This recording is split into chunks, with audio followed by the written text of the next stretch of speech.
Hi, anyone and everyone. This is Kim. I own and run the Humble Hermit LLC. Come as you are, Oracle, Music Mama 80. I have two TikTok channels. I have a I have two YouTube channels and a thriving TikTok that's kind of sort of viral. A little bit, kind of not, maybe so. I don't know. I have an Instagram account. I have a Facebook and a Facebook business. And last year I was called to tell my life story and have been putting it off ever since. And now I'm doing it bit by bit. Um, this is, yeah, it's interesting to talk about stuff. Um, if you want to watch, watch. If you don't. That's fine. Um, in 2022, I was going through my separation and my divorce with my ex husband. That is talked about in part 5 if you want to go back and watch that. Um,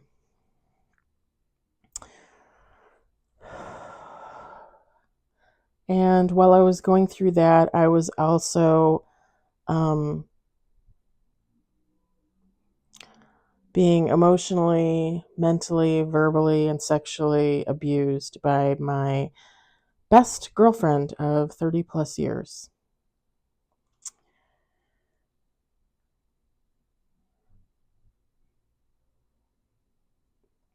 She was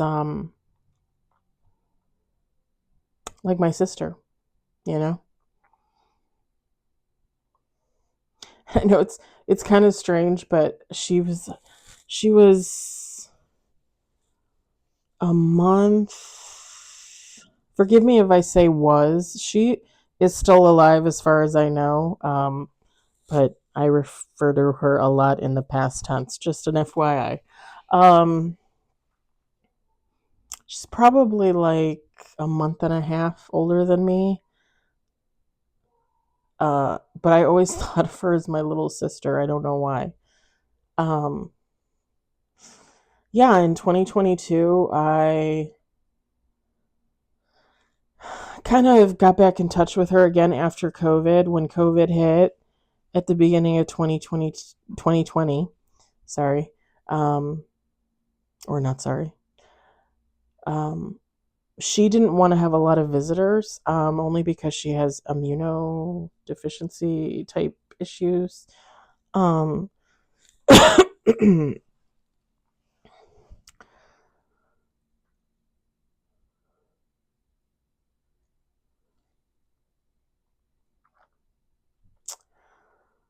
which I have my theories about, but I'm not gonna talk about them here, I don't think. Or maybe I will later, I don't know. But I stopped going to visit her. Typically, I would go visit her. She's in a wheelchair. She's always been in a wheelchair. She was born um, with misshapen arms, hands, legs, feet. Her torso's fine. Her head's fine. Um, just a little unusual, but nothing that she didn't overcome, honestly, which it was, I mean, in my eyes, amazing. And I still would look at it as amazing, even after what she's done to me. But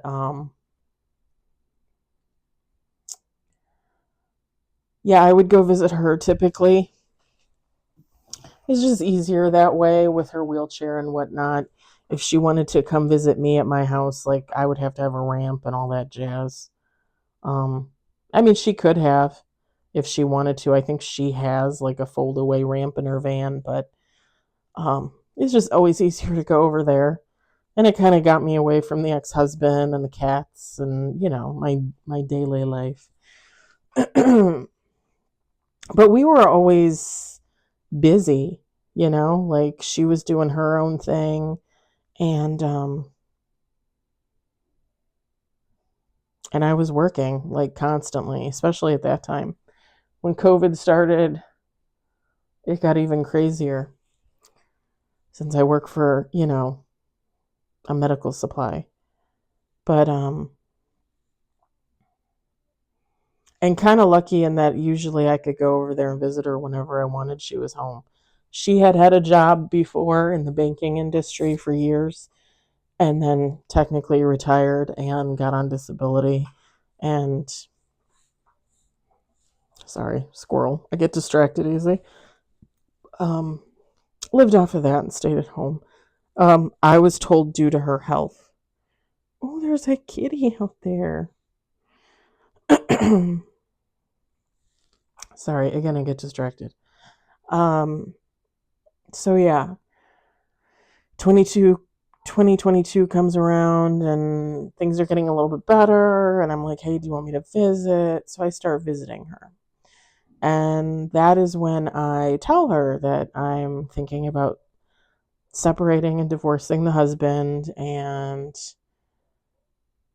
I tell her some personal things about myself. Um, one, I'm open and honest about it. Like, I consider myself bisexual. Um,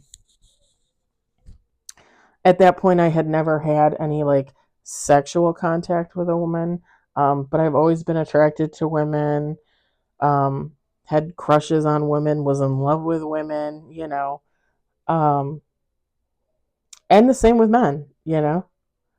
I technically prefer a male presence, but I I always find some woman to have a crush on. So I told her about that, and then I told her about some sexual proclivities. Um,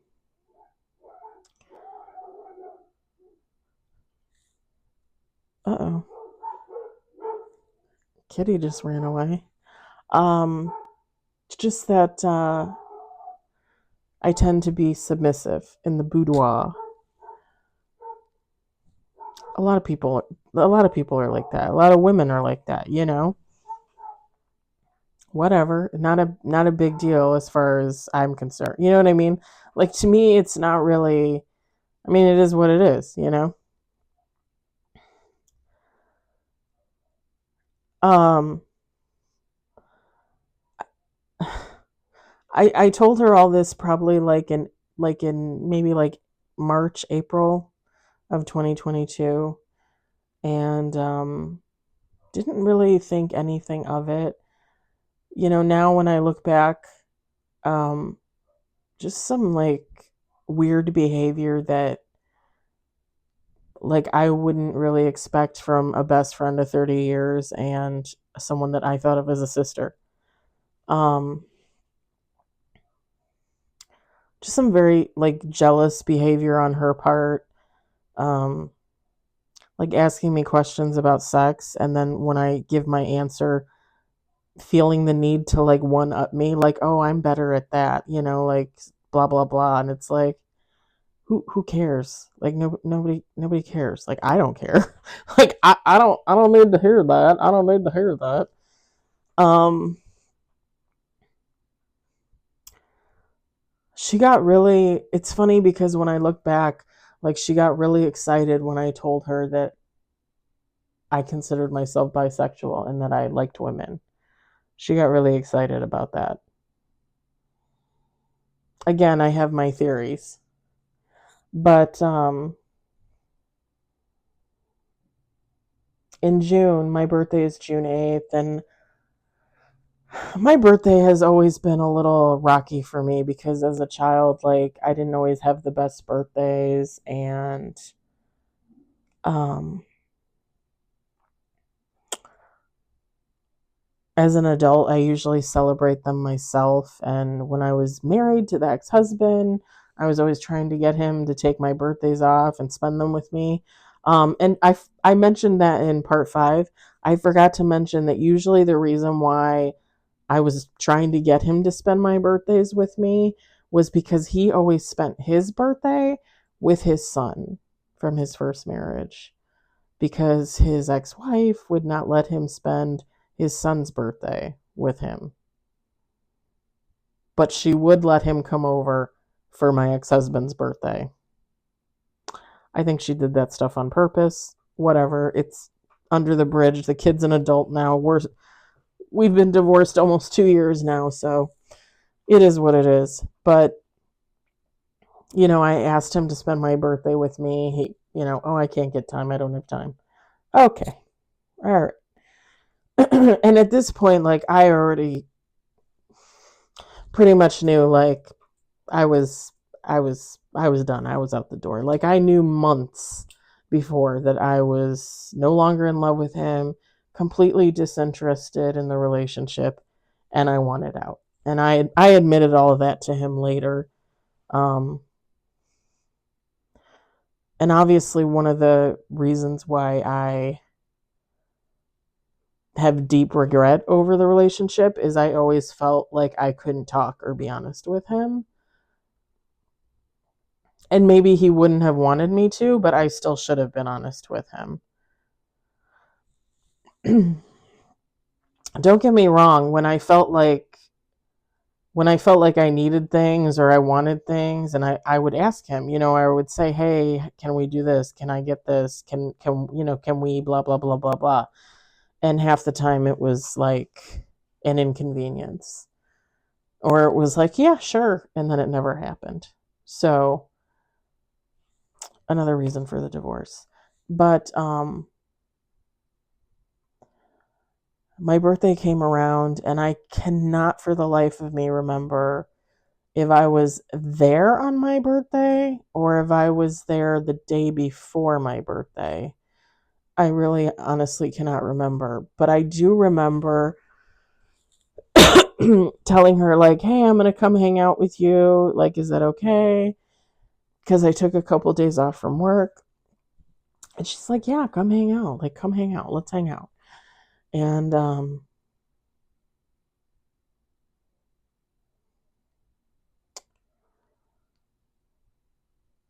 I went over there, and I didn't know that her sister's friend, and then a male friend, a male acquaintance of my friends, were all going to be there. Okay, well, I didn't know. Um, and I was just going there to hang out, have dinner, maybe have a few drinks. I was going to spend the night with her and go home the next morning.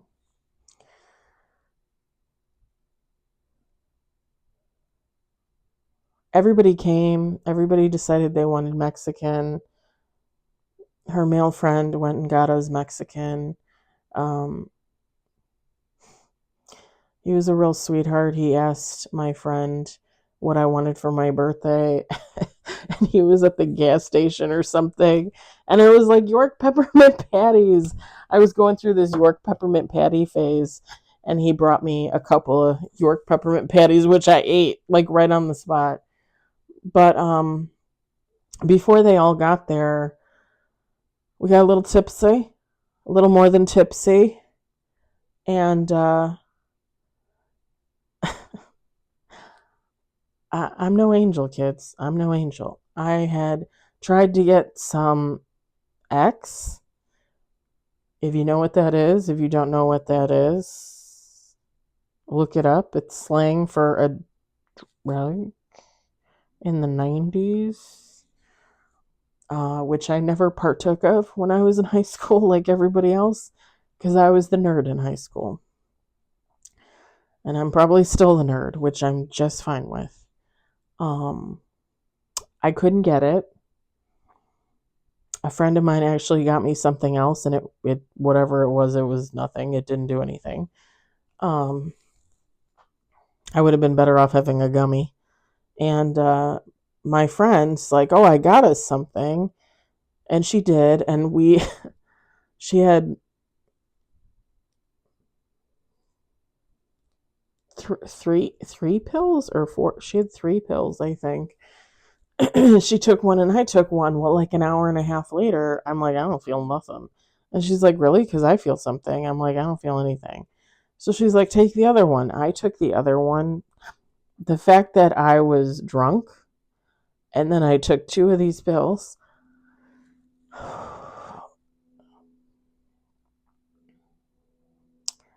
Yeah. And you never think that you're going to put yourself in that situation where you need somebody to rescue you, because why would you need anybody to rescue you? You're surrounded by friends. But little did I know I was not surrounded by friends. And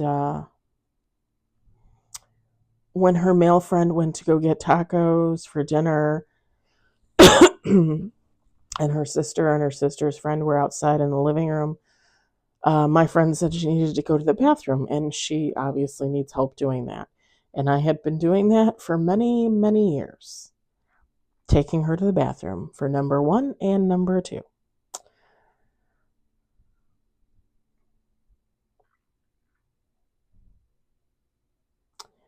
So I take her to her bedroom because she wants to use a female urinal, which is fine, no problem.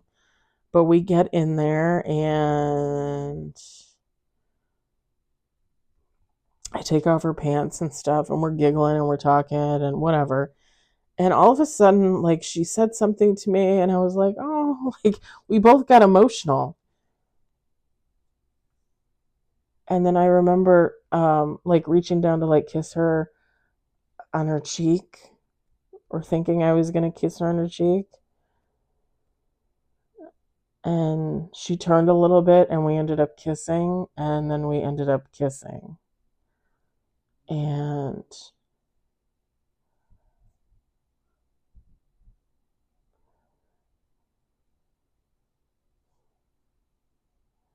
let's just say I gave her an orgasm with a hand, my hand, and took her to the bathroom, brought her back out to the living room. She's in a motorized wheelchair, so she can, as long as she's in the chair, like, she can move on her own. So we go back into the living room. We're sitting there. I honestly do not even remember the male friend returning with the tacos. I ended up eating a quesadilla, and I ended up, I guess, eating somebody else's quesadilla. Honestly, I don't even remember that because I was so out of my mind. Absolutely out of my mind. And she was still trying to get me to drink more drinks. And her sister, like, oh, you sure you don't want another drink? Yeah, no. Like, I fell asleep. I fell asleep at the table while everybody was eating. And when I woke up, I was, like, incoherent. I couldn't, like, my speech was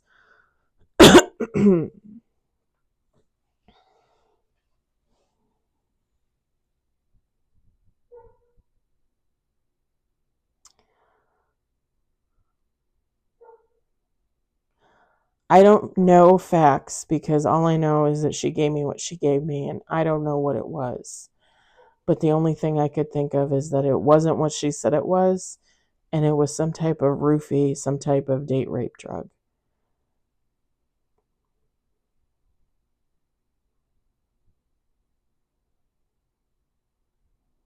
That would be my guess. I don't know for sure. And she took one. She took one, but when I tell you, like, I like almost no reaction whatsoever. Like, she, even drinking, she seemed fine, but again, I have my own theories about that as well. Um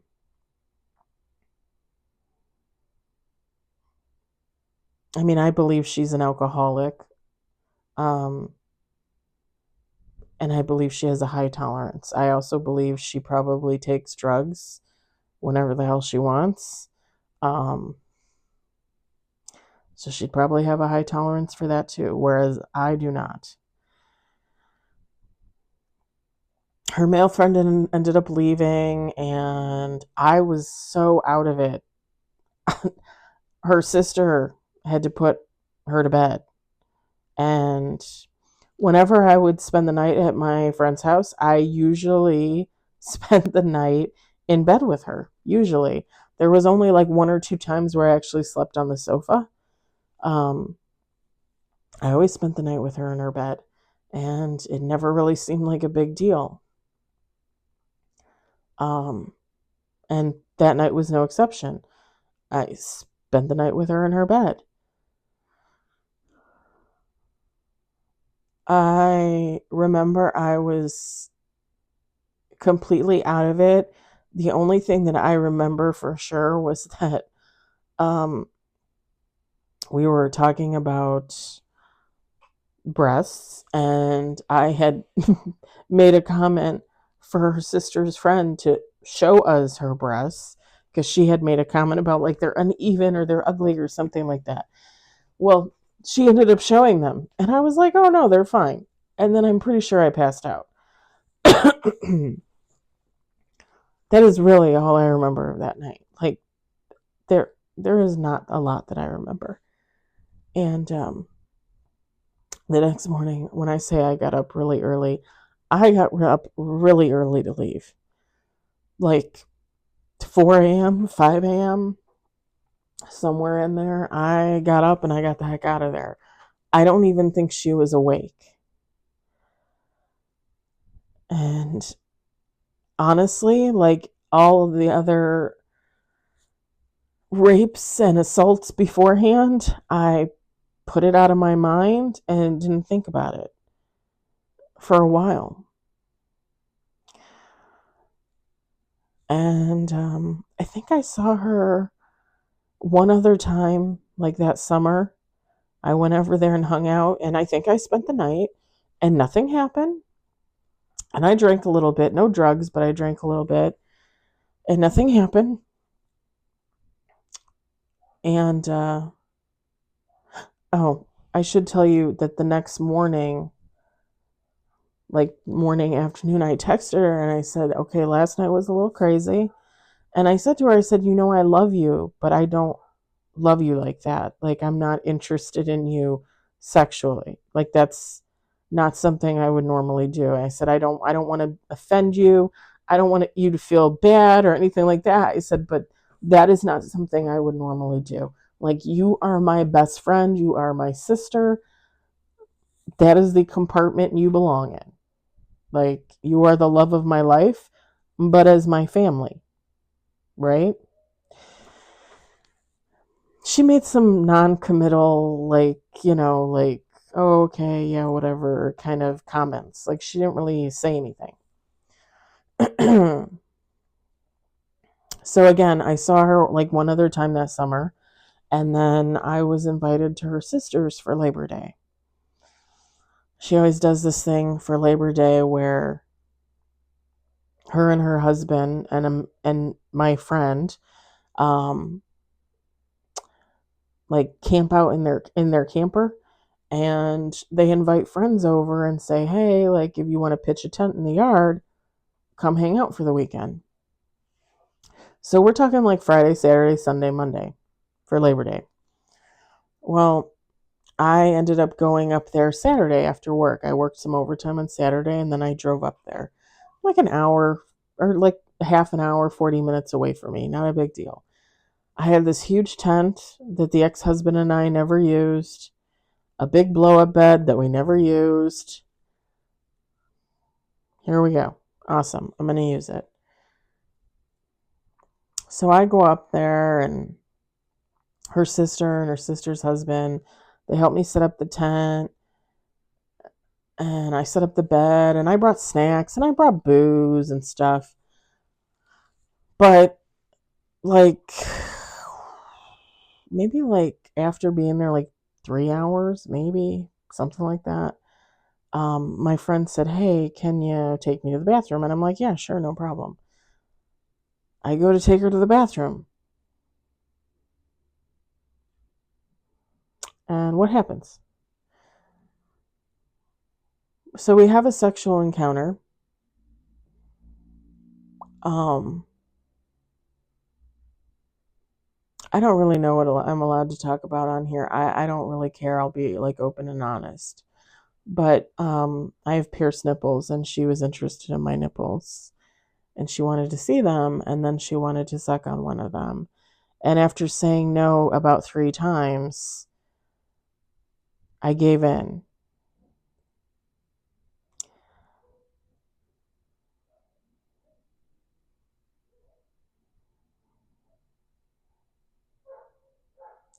It was uncomfortable. It was weird. It was a sexual assault.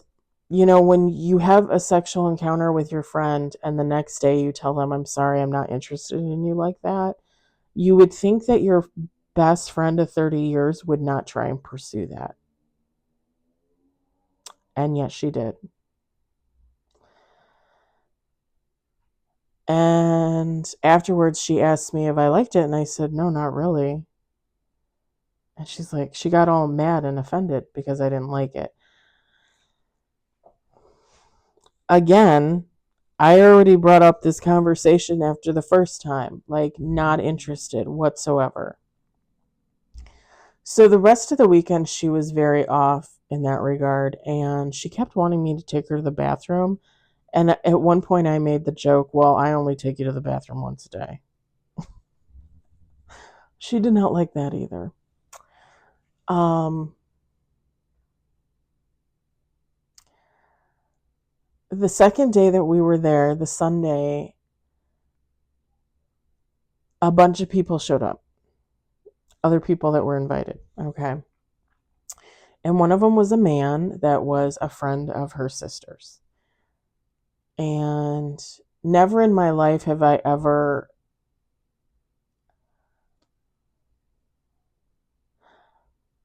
So when he was, it's very hard to describe, but well, it's not hard to describe, but it's hard for me to like.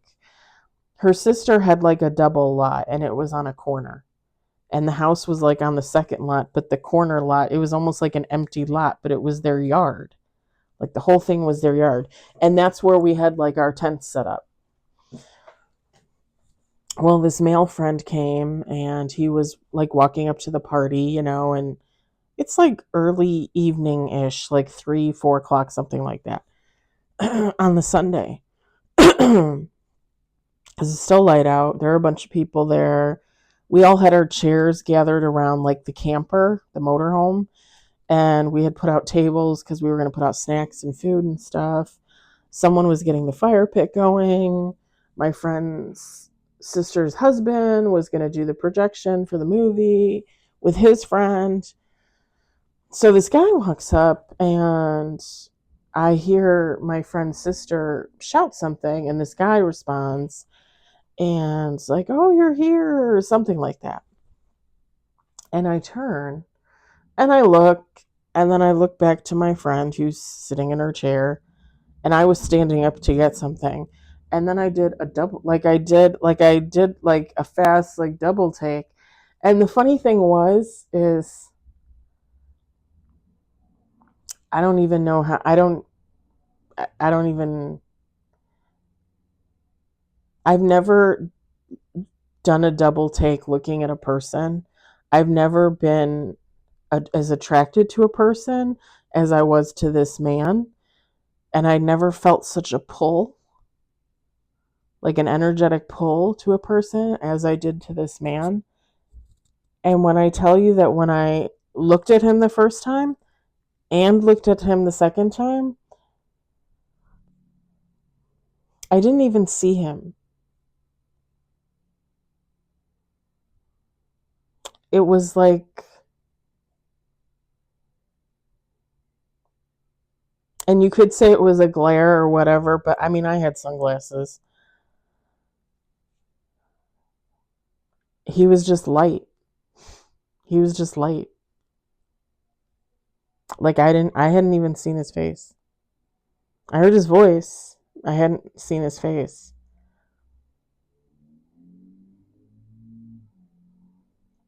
He ended up going and talking to my friend's sister, and I turned around to my friend. We were the only ones sitting there at that point. And I said, who's that? And she's like, oh, my sister's friend. She's known him for a while now. And I was like,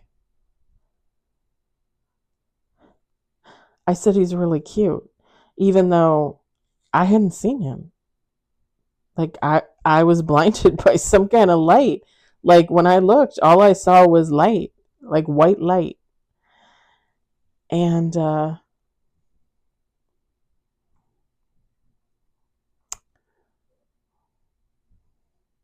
she proceeded to tell me that they had had a sexual relationship in the past.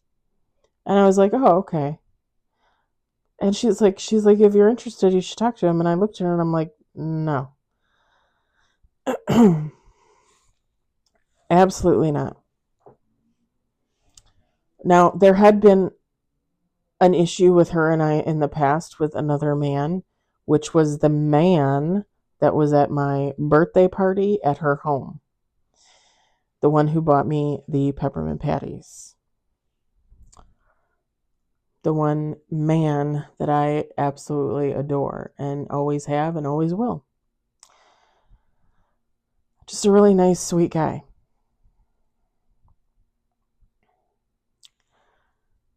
Um, I'll talk about that in another story, in another part probably. Because it's kind of like the precursor to this. So I tell her, like, okay, well, I'm not getting involved in that. Like, if you had a past thing with him, I'm not getting involved with that. Girlfriend code, whatever. It doesn't matter. Whatever. And then I meet him. Yeah. And then I meet him. We're a little bit over in the time. I only want to do 30-minute increments. So I'm going to continue this in another part. This was the end of part 6.